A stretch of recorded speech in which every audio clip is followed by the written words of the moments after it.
Train by day, Kyle Wigginton podcast by night, all day. L.MONT.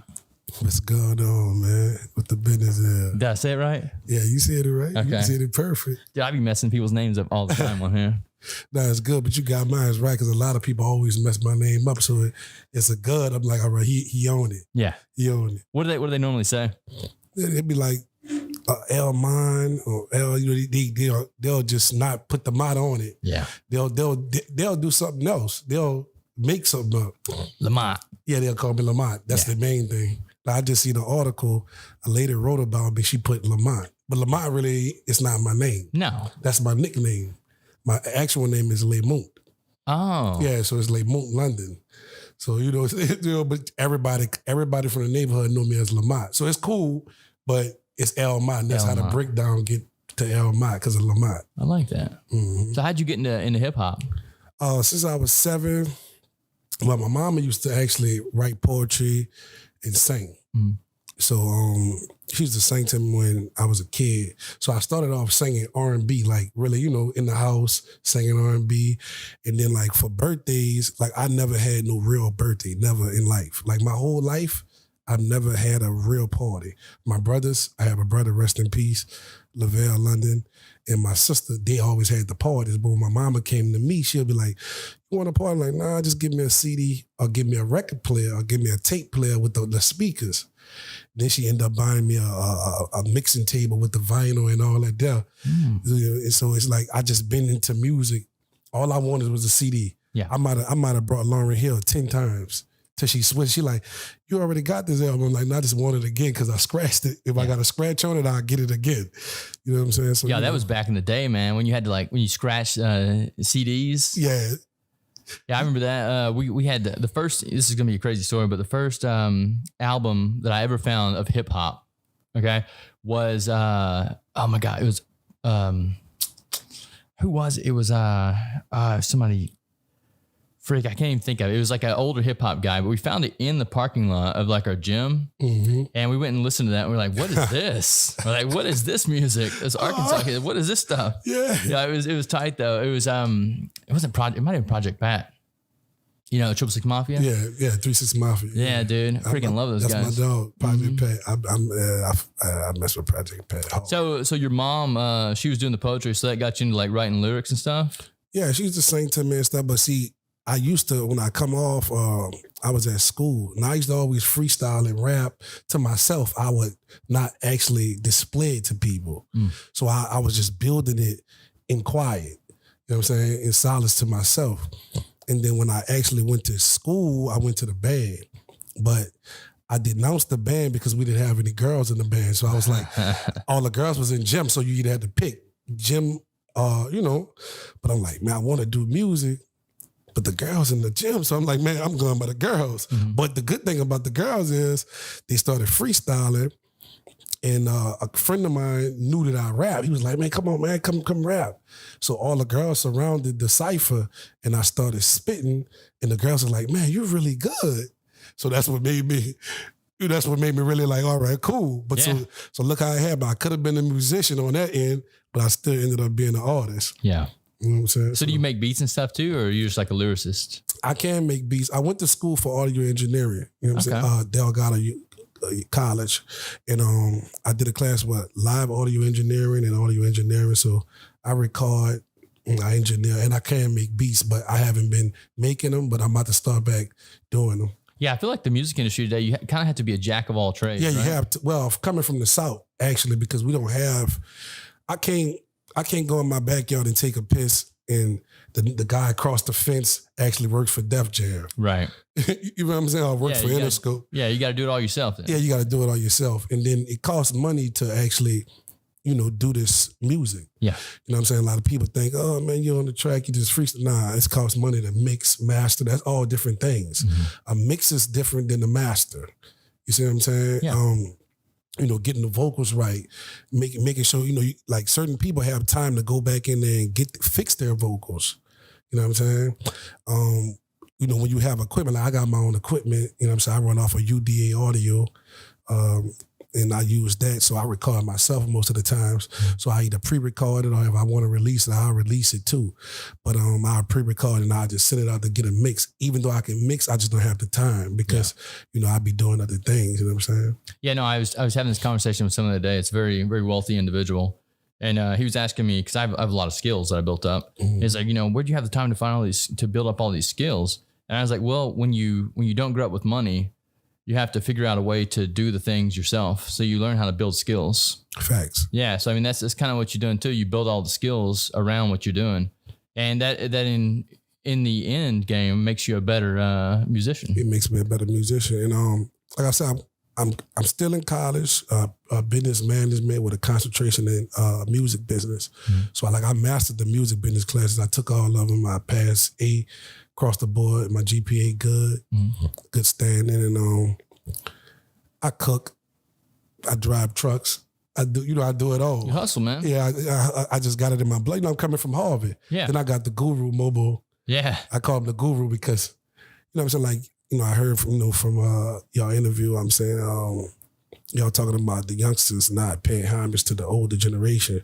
I look at myself like a student. I'm always a student. I'm forever a student. That way I don't become arrogant. I'm always teachable. Yeah. So, so anything, I sponge. I sponge everything. Man, you got to learn from the legends. You got to learn. I mean, in order to assume the throne, you got to know how the throne was built. That's a good point. You know what I'm saying? So can't assume it if I don't know how it was built on. It was built on the foundation. So I'm studying the foundation. So when I'm getting there, I'm going to remain humble. Yeah. You know what I'm saying? I'm going to keep the humility. And then, you know what I'm saying? When it's my time, I'm going to assume the position. You know what I'm saying? Yeah. No, it's the music industry to me has always fascinated me. I know a lot of people that are in the industry because they come here and do open mics and stuff. But I've always wondered how you make it big. You know what I mean? Because you're making music and you're going around doing shows. And I guess you just keep repeating that cycle until you sell your merchandise, make your shows. I'm gonna say this: you got over let's say 7 billion people in the world.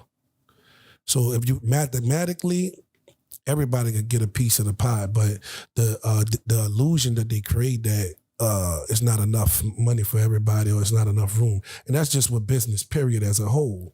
But if you look at numbers and mathematically, you know what I'm saying? And another thing, success is subjective. So the way I view success from if I'm looking at Biggie Smalls or Tupac or Lil Baby or whatever, Adam Lambert or Miranda Lambert or, you know what I'm saying? Anything, if I view them like, successful, that might be successful in the eyes of what the society gave us, or the television, like you say, the programming told us. But, that's subjective still. So if I'm paying my bills, I'm traveling, I'm eating good, I get to do what I do and love, and, and sync my passion with that, I'm successful. You know what I'm saying? You're a business owner. You know what I'm saying? You are, you're successful. I could look at you and say, oh, you're successful in my mind because you're a business owner. Right. You know what I'm saying? But that's totally up to you and how you view that. Yeah, it's comparative to what you're setting the standard as. Exactly. It's a good story about that. The band Metallica? Yeah. Okay, so Metallica, before they released their first album, they fired their lead guitarist and just sent him home, put him on a plane and sent him home. And they found someone else to be their guitarist, and they released their album. They blew up and they become huge. They're Metallica.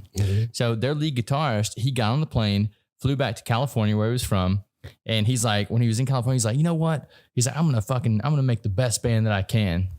So this guy goes on, finds the best musicians in California, and then he becomes the band. I think their name was Megadeth. All right. Okay. So it's another band that was a very famous band in the rock and roll scene. But since his standard was comparing himself to Metallica, he was never successful, but they made millions of dollars and sold millions of records. But in his mind, he was never successful because he couldn't be in the band Metallica. That's crazy. So yeah, your standard has to be comparing yourself to your old self. It can't be comparing yourself to anyone else. So yeah, I think for me, success is looking back at who I was and being better than who I was. Facts. And I can agree with that. Yeah. Because I'm always looking at the things that I did of old and how far I came from that point, and to speed it up and bring it to put a cap on what you asked me about the success. I mean, when you look at numbers, like you said, the merch and the things and how you get money from it. And if we do, let's say, 10,000 people times $20, you know what I'm saying? You do the math. You know what I'm saying? That's success. You know what I'm saying? It's successful if you're coming from a impoverished area, and not even a impoverished area. I mean, even if you're a person of business, you know that, man. I mean, I'm getting success. If I can get average 100,000 a year, 200 $250,000 a year off of music. Yeah, no, if you're paying your bills, like you said, and you're eating off of it. Yeah. That's success. That's success. Yeah. You know what I'm saying? So that's the beauty of it. But like you were saying, I never heard of Megadeth, but I'm a big fan of Tool. I don't know if you're familiar with those guys. Yeah. Tool, A Perfect Circle, Rush, Sublime. And that's another thing. I'm artistically inclined when it comes to music. I listen to everything. That's smart. Yeah. So you know, that's what makes me a well-defined artist. I'm culturally diverse in that aspect. And you know, Journey, Rush. You know, I could go on. You got to draw from all of them. You got to draw from everything. Yeah. And it's like, you know, so when I'm my creative process is on a whole nother level. Yeah. Because I be coming from different angles. You know what I'm saying? So it's like, oh, how you do you like sample from those songs? It might be kind of cool to sample from some of those songs. Yeah, that's like. Can you do that, or is that like a copyright thing? Well, you could do it. You got to just pay for the sample. Oh, I got you. You got to pay for the sample. And I actually do like rock music, like, you know, like alternative rock. I got a few songs where I'm doing the hooks and you know what I'm saying. But dude, you said A Perfect Circle. I mean, that's that's about as alt as you get. Yeah, you can't beat that. No, I love Perfect Circle. Yeah, Rage Against the Machine. Mm-hmm. Yeah, you know, I'm tapped in. And then I was actually incarcerated. I used to have a friend named Alex. Mm-hmm. You know what I'm saying? You know, that was my boy. So what me and Alex would do, we'll get up. I got all these rap tapes. And Alex had all the rock tapes. So we had this thing where, you know, it's a jack. So it's like a two-way jack. So I could plug my headphones in, he could plug his in. It was, you know, handcrafted. Yeah. So he could plug his in and we can both listen to the record at the same time. That's dope. So each day we'll get on top of my bunk. He'll sit right there. We get our food and he'll put a CD on, I'll put a CD on, and we'll talk about the history that if we don't know about that specific CD. Yeah. Most of the times he was on and I was on, so it was like, all right, we just music lovers, but look how, and he was actually Caucasian, so that bonded us together, but it also taught us different things. Yeah. So it was like, man, like, oh, all right. I said, yeah, I'm gonna use this in my arsenal. You know what I'm saying? Does he make music too? He was a guitar player. You should keep up with him? Yeah. Alex, if you see this, holler at me. Because I mean, you know, in the system, the way it is, they ship you from different places. I had his stuff, but when they ship you, they take all your belongings. What do they do that for? Just to make sure you don't develop cliques in the prison? In some instances, depends on, like, if you're in a federal penitentiary, sometimes they do that. But most of the time it's because either you having a disciplinary problem. Sometimes they just feel like shipping you, or your name came up on the list. Or I don't know, it'd be some strategic things going on. You might be influential. Somebody might be writing notes on you, different things like that. So if they feel like I'm influential in the dome, somebody might write a kite on me and they'll ship me to a whole nother facility, kind of max facility to keep me at bay. Right, you know to keep you from actually developing a following in there. Yeah, a cult. Yeah. You know what I'm saying? So, exactly. Yeah. Yeah. So, you know, and that's what it really is. You know, because, you know, like, dude, the whole system is mind-boggling to me. It's crazy. Yeah. Now, I mean, they each inmate is looked upon as cattle. Yeah. Like, they don't look at it like you know, you're a number, but they selling cattle when they ship you out. A lady told me that, Caucasian lady, she was like, come here. She said, I want to show you something. And she showed it to me. I won't say the prison, but she showed it to me. She said, man, you want to get yourself, she said, don't come back here. She said, look how they view y'all. She said, that's cattle. You see that name? I'm like, man, that's crazy. So it hit me from a different angle because I was like, man, it's perspective. Oh, dude, I've experienced that too outside of the system. Mm-hmm. I was in New York, and one of my friends there used to be a friend. She works for the pharmaceutical industry. Oh, yeah. And she was basically saying the same thing. She wasn't saying that people in the prison were cattle. She was saying that people in this prison of the United States of America are cattle. Yes, that's And a it's fact. just, it's just different perspectives of where people are viewing each other from. And that's why I said we're not really friends anymore. Cause that's not my mentality. Right. Like my opinion is like, no one here is a cattle. Like I'm not, everyone they're free. Yeah, I want people to be free. That's why I think the people that are looking down at people like they're cattle, they need to go. They gotta go. Because you gotta look at it. That means I'm not a human in your eyes. Exactly. And you're different than me. And no one is exempt from love, pain, joy, the emotions that comes along with the human experience. Mm-hmm. So it's like we all experience the same thing. What makes you wonder, do they have emotions? Are there bots? I don't know, man. Clones? Like the way they look at people, I can't do it. I don't get it. Right. So it's like they can't, they're apparently not compassionate at all when they look at people. They just think we're cogs in a machine. Yeah, because systematically, that's what they've been conditioned in programming was. Everything, when you look at society, is one big condition and one big programming. Like when I was hearing what y'all was talking about the television, telling the vision, you got to remember it's a programming station. So it's meant to program. Mm-hmm. So you program something, you condition that to do something in the said order. You see what I'm saying? So that's what it is. Yeah, and then you broadcast it. You broadcast it out. Broadcast it. You broadcast it for people to get it. And you got to remember too, that's just like, you're an engineer. Mm-hmm. So we already know about kilohertz and different things like that. Mm-hmm. Now, so if you understand that, you understand, our frequencies, we're made of energy. So even the frequencies that we're dealing with, like when you're dealing with the Adobe that you're dealing with to record this, you got to record the frequencies. You got to record my vocal harmonics. You got to record all these different aspects of that. Yeah. When they sending out signals from that broadcast, you can liken that to a whale sending out a call that's heard by other whales for miles and miles and miles. You see what I'm saying? Yeah. Because the frequency is the hertz that's moving, that moves you. So it's going to automatically move you because they know the science behind it. Yeah. Are you familiar with cymatics? I'm not familiar with the term. But so cymatics, there's an experiment they did and a bunch of scientists repeated it now, but they take a metal plate and they put sand on this metal plate and they pump sound vibrations through the metal plate and it makes patterns. It makes like visual patterns. And each time they pump a different sound through, it'll make a different visual pattern. And that's called cymatics. All right. So those are the patterns that are moving through people when the sound waves are coming through. That's crazy. Yeah. It's dope stuff, man. That's crazy. Yeah. So what you're saying is exactly right. That when these frequencies are coming through you, they're affecting you, who you are. They're affecting you. Yeah. Even if they're not going into your ears, they're still affecting your body. They're still coming through your body. Mm-hmm. And people don't see that. So that's why I say, even when we doing music, it's some of the greatest people who understand that. Like I understand it. So that's like, all right, a beat, a regular instrumental is a beat. So you got trumpets, you got, like the guitars. Every sound makes a sound. Mm-hmm. You know what I'm saying? Your vocal harmonics is different than mine. Mobiles is different than mine. Mine's are different. It's a unique instrument. Right.